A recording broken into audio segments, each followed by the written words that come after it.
अगदी 6,000 रुपये पकडला तरी चालेल लमसम. गायांचा दवाखाना गड्याला रोजचं 400 रुपये हजेरी येतात त्या. बरोबर. हा. तर राहिलेले 10 गुंठ्यात माझा फक्त ऊस आहे. 70 रुपये बाजार असताना फक्त गायांचं खायचं भागत होतं आणि आमचं खायचं भागत होतं. सगळं अगदी पाण्यापासून सगळं विकत. माझं दूध आहे 350 लिटर. तुम्हाला नफा मला 1.5 लाख रुपये राहतो. तर नमस्कार सर. नमस्ते सर, आपली ओळख करून द्या. मी विकास लक्ष्मण पवार, बेलवाडी पवारमा. तर सर, हा व्यवसाय चालू केलेला किती वर्ष झाली? हे 12 ते 15 13 वर्ष झाली. 13 वर्ष झाली कंप्लीट. बरोबर. हा. ओके. तर चालू करत असताना तुम्ही किती गायींपासून चालू केलं? माझ्या 3च गायी होत्या चालू करताना. 3 गायीपासून मी हळूहळू टप्प्याटप्प्याने वाढवत ते आज माझ्या 35 गायी झाल्यात आता. तर ज्या गायी होत्या 3 त्या तुमच्या बाहेरून विकत घेतल्या होत्या का कसं? एक गाय घरची होती आणि 2 गायी बाहेरून विकत घेतल्या होत्या मी. 2 गायी बाहेरून घेतल्या होत्या. ओके. तर त्यांची जात काय होती त्या गायींची? ते एचएफ होत्या, प्युअर होस्टनच्या गायी होत्या. आणि आता ज्या आहेत ते सर्व हा, त्या आपण तयार केलेल्या ह्या गायी ज्या आहेत ह्यातून तयार केलेल्या गायी आहेत. हा. डेन्मार्क आणि बायबचे सिमेंस भरून तयार केलेल्या गायी आहेत. हा. म्हणजे 3 गायीपासून आपला 3 गायांच्या ह्यात विकत बी आणलेल्या काही गाय आहेत. असे नाही की पूर्ण गाय घरच्या बी आहेत. ह्यात विकत बी आणलेल्या आहेत काही. विकत पण आणलेल्या आहेत. ओके. तर तुमचा याच्या आधी प्रमुख व्यवसाय कोणता होता? प्रमुख व्यवसाय मी वर्कशॉपवर कामाला जात होतो. वर्कशॉपवर मला 130 रुपये हजेरी होती. ते काय परवडत नव्हतं, घरचं भागत नव्हतं. त्याच्यामुळे मी 1 गाय होती त्या जोडीला परत 2 गाय गेल्या, तरी मी कामाला जातच होतो. मी चांगले 11 गाय होईपर्यंत मी कामाला जात होतो. 11 गायी होईपर्यंत कामाला जात होतो मी. ओके. तर आता तुम्हाला क्षेत्र किती एकर आहे? मला क्षेत्र अर्धा एकर आहे.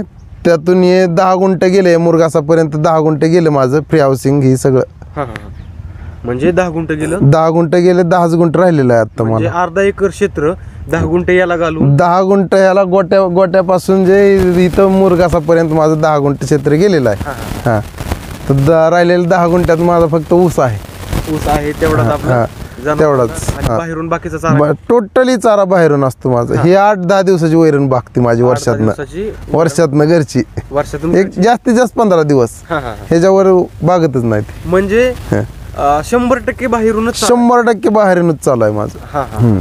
मग तुम्हाला परवडतंय का? परवडतं ना. आपलं काय आहे, बाहेर जे लोकांच्यात कामाला जायचं ते आता घरचा व्यवसाय कधी बेटरच ना. बेटर. आणि स्वतः मालक झालेलं. स्वतः मालक ना.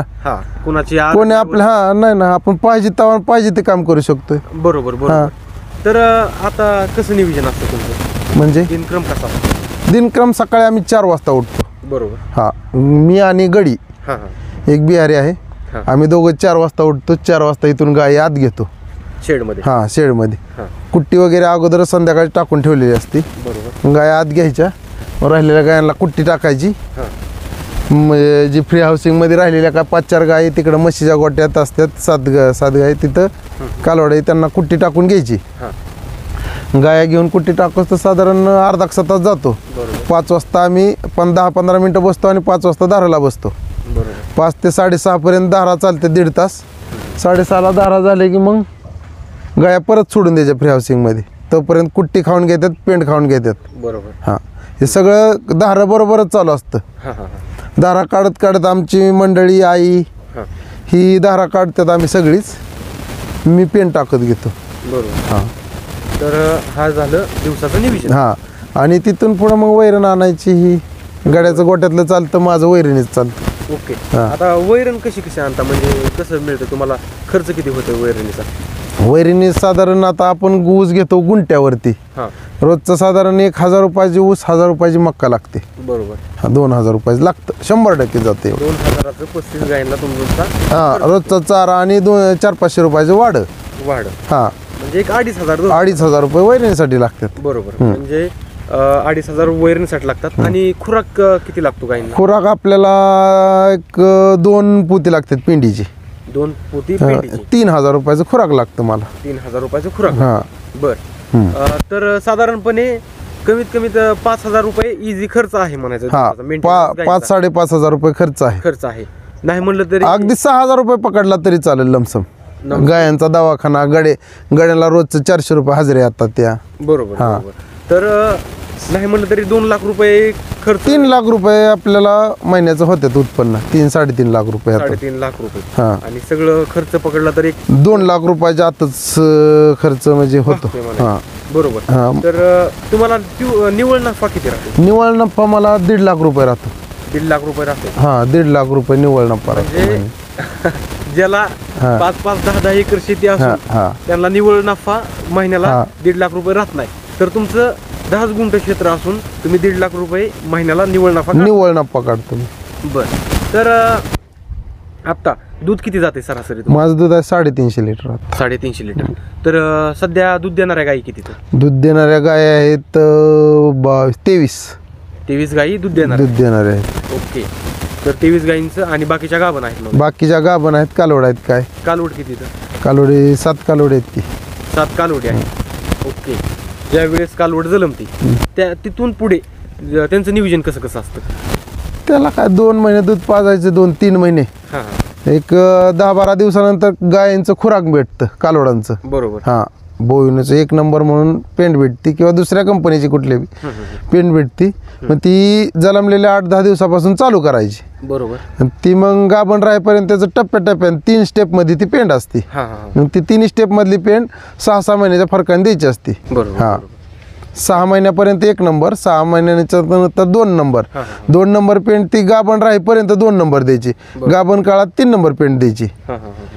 गाभण काळात 3 नंबर पेंट द्यायची. बरोबर. तर आता सर्व गायी मिक्सच आहेत का? हा, सर्व मिक्स आहे तिथं. फ्री हाऊसिंग मध्ये सर्व गाय मिक्स आहे. मिक्स. आणि तिथं पलीकड शेड मध्ये धारा हा, काढण्यासाठी. ह्यातनं फक्त निवडक गाय धारा काढण्यासाठी आपल्याला तिकडे जातात. हा. आणि परत सगळ्या चारा खाण्यासाठी न्यायच्या. बरोबर बरोबर. तर आता सध्या गायींची कॅपॅसिटी किती? 30 लिटर, 30-32-34 लिटर पर्यंत गाय आहे. म्हणजे 34 लिटर पर्यंत कॅपॅसिटी असणाऱ्या गाय आहेत. ओके. तर आता या गोट्यात किती गायी बसू शकतात अजून? ह्या गोट्यात 50 गाय 45 गाय बसू शकतात. 50-45 गायी? 45 गाय बसू शकतात. ओके. म्हणजे अजून 10 वाढल्या तरी काय? अजून 10-15 गाय. हा. आणि तुमचं नियोजन आहे का वाढवायचं? हो, 100% वाढवायचं नियोजन आहे अजून. आणि आपल्याला 50 गायींचं पूर्ण करायचंय ना टार्गेट. 50 गायींचं. मग हे 10 गुंठ क्षेत्र पण तुम्ही ह्याच्यातच करायचं आपल्याला. हा हा. तर सर हे जे गोट्याचं स्ट्रक्चर तुम्ही आखलेलं आहे तर ते कसं करत गेला तुम्ही? टप्प्याटप्प्याने करत गेलो मी. टप्प्याटप्प्याने. ओके. तर आता याच्या फॅसिलिटी काय काय दिली गोट्यात तुम्ही? म्हणजे पाणी आणि हीच पाण्याची गव्हाण हे. हा, पाण्याची गव्हाण आणि गाभण गायसाठी गव्हाण. गाभण गायींसाठी पाणी आणि दिवसभर पाणी. हा. ओके. तर हे शेण जे आहे तर याचं नियोजन कसं? हे शेण आपण विकतो. ही आम्हाला क्षेत्र नसल्यामुळे हे आम्हाला काय कसंच लागत नाही. कसंच लागत. हा, क्षेत्र. आणि ही शेणखत आहे ना, 8,000 रुपयाला 2 टेलर जातात आमच्या. 8,000 रुपयाला 2 टेलर. हे 10 दिवसाला 2, प्रत्येक 10 दिवसाला 2 टेलर निघतात. प्रत्येक 10 दिवसाला 2 टेलर निघतात. हा. तर मग आता तुम्ही वर्षाचा एक खट्या उचलता? नाही, ही प्रत्येक 10-12 दिवसाला आम्ही उचलतोच. उचलतो. ओके. म्हणजे आता विकायचं म्हणलं तर त्यांची गडी येऊन भरून? हा, त्यांचं ते येऊन घेऊन भरून जातात. बरोबर. आता ट्रॅक्टर आलाच आहे. हा, म्हणजे आता शेणखत उचलायचं? शेणखत उचलायचं आहे आता. बरोबर बरोबर. तर सर कोरोना काळात तुम्ही कसं नियोजन केलं? कोरोना काळात दुधाला दर होता. कोरोना काळाच्या अगोदर 32 रुपये दर होता दुधाला. 30, 32, 31 असा दर होता. बरोबर. कोरोना आल्यानंतर दुधाचे दर घसरायला लागले. हा. 27-28 होते, परत 25 वर आले, 22, अगदी 17-16-17 रुपयापर्यंत दर आले दुधाचे. पुढे दूधच खपत नव्हतं. आपण बी काय ऑब्जेक्शन घेऊ शकत नव्हतं ना. दूधच पुढे जायना तर ते काय करते? घरनं दूध सगळंच लॉकडाऊन सगळं बंद होतं. चहाच्या टपऱ्या अगदी सगळंच बंद होतं. कसं बागणार? अगदी आम्ही मग त्या सुरुवातीच्या पिरियडला आम्ही ती गडी काढून टाकला कामावर. गड्याला 12-13 हजार रुपये पेमेंट होतं. त्याला काढला. मग आमची ते 12-13 हजार रुपये तिथं वाचायला लागली. आधीच वैरण विकत सगळं अगदी पाण्यापासून सगळं विकत. सगळंच विकत मग गडी काढला. त्याचं 10-12 हजार रुपये वाचले. मग आम्ही ते भागवत सगळ्यांनी मग सकाळ उठल्यापासून संध्याकाळपर्यंत आमच्या घरच्यांचं दिवसभर काम चालायचं. हे बरोबर. पर्याय नव्हता आम्हाला. धंदा तर बंद करू शकत नव्हतो. आशा होती परत 4 महिन्यात 2 महिन्यात हे रोग संपेल, आणि दिवस चांगले येतील. हा, हा. असं करत करत वर्ष 1.5 वर्ष गेले ह्याला. हा हमी भाव भेटला, त्यात 25 रुपये, त्यात थोडस बरं वाटलं. हा. खर्च गायांचा निघायला लागला. बरोबर. ह्याच्यातच मग थोडं हे करत करत आज चांगले दिवस आलेत दुधाला. हा हा हा. तर त्यावेळेस तुमचं कसं लेवल तरी निघत होती का? 17 रुपये बाजार असताना 70 रुपये बाजार असताना फक्त गायांचं खायचं भागत होतं आणि आमचं खायचं भागत होतं, एवढंच भागत होतं. म्हणजे ना नफा ना तोटा या नाना तोटा ह्या हिशोबावर आम्ही काम केले. काम केलंय म्हणायचं. ओके. फक्त आम्हाला गाड्याचाही लॉस होता, अगदी शेणखत सुद्धा विकलं जात नव्हतं. हा हा हा. हा नाही ना, त्या काळात लोकांवर बी बरीच गंभीर परिस्थिती आली. एकदम बेकार परिस्थिती आली. बरोबर. पैसा येत नव्हता कुठनं. परत ते तो रोग गेला तर लंपी आला. लंपी आला. मग लंपीच्या वेळेस तुम्ही काय म्हणजे नाही. तुम्हाला घाबरून गेलता का तुम्ही? लंपीच्या भरपूर घाबरून गेलतो आम्ही. पूर्ण म्हणजे गोट्याला कंपाऊंड वगैरे करून सगळं कडे शेड नेट बांधून वगैरे सगळं हे केलं आम्ही. हा, हा. एकदम पॅक हा. केलं. व्हायरल आहे ना ते. हा बरोबर. हा दुसरीकडून आपल्याकडे होणार, शेजारी चालता म्हणून आपल्याकडे होणार म्हणून सगळं पॅक बंदिस्त करून ठेवलं होतं. हा. हा तरी बी एका गायला आलताच म्हणायचं. ओके. तर ते कोरोना सारखीच कंडिशन झाली थोडक्यात म्हणायचं. कंडिशन झाली ती, भिवून गेल तर सगळी बरं का. हा, हा. सांगत होती न्यूज वाले भरपूर काहीतरी असं होतंय तसं होतंय, एवढ्या दागावल्या एवढ्या मरल्या. हा. म्हणजे ती न्यूज बघितल्यावर तर लय टेन्शन येत होतं. हा हा हा. पण पर्याय नव्हता. जेवढी घ्यायची तेवढी आपण काळजी घेतली होती. हा हा. म्हणजे तुमच्या जीवनात हा. खरंच खूप अडचणी आल्या. पहिल्यांदा एकतर हा व्यवसाय चालू करायचा ध्येय तुमचं, ते अडचणींना सामोरे जाऊस तर कोरोना आला. कोरोना जातोय तर लगेच लंपी आला. हा. लंपी झाली की अहो सारखंच गायला काय नाही काय रोग येतच जाते. ते गायांचं दुधाचा धंदा एवढा आता तारवली कसरत झालाय का नाही. हा हा. काही ना काही सारखं अडचणी येत जातात. अडचणी येत जातात 100%. पण त्या अडचणींना जो मात करेल हा. त्याचं यश आहे म्हणायचं. आहे 100% आहे. आहे आहे. 100% आहे. तर तुम्हाला काय वाटतं बाबा, नोकरी चांगली का हा व्यवसाय नाही ना, चांगला? हाच व्यवसाय चांगला. हा व्यवसाय चांगला. नोकरीला साहेब ते आपल्याला वरती साहेब असणार. हम्म. इथं कोण मालक नाही ना आपला. बरोबर. आपण स्वतः मालक. आपण स्वतः मालक झालो ना ह्याच्यात. हा. काम आपल्याला वाटेल तेव्हा करायचं. आपण आपल्याला वाटेल तेव्हा आपलं time to time time to time. बरोबर. सकाळी 9-10 वाजेपर्यंत काम आपलं पूर्ण होतंय. हा हा. आपण संध्याकाळी 4-5 वाजेपर्यंत निवांतच झालं. बरोबर. काही करू शकतोय मधल्या वेळात. बरोबर. नोकरी नाही ना. नोकरीला 10ला गेलं की ह्यांनी सांगाल तेव्हाच घरी येणार आपण. हा. ह्यांनी काही काम करा म्हणलं की आपण तेच काम तेच करायचं. करत बसणार आपण काम. हा हा हा हा. हे बरोबर. आपलं बेटरच ना किती केलं तरी. हो हो हो. हे कसं ऐकेल. ओके. तर सर आमची 12वी झाली पण काय नाही, आम्ही कुठे जॉब साठी ट्राय केला नाही. नंतर काय नाही. हा हा.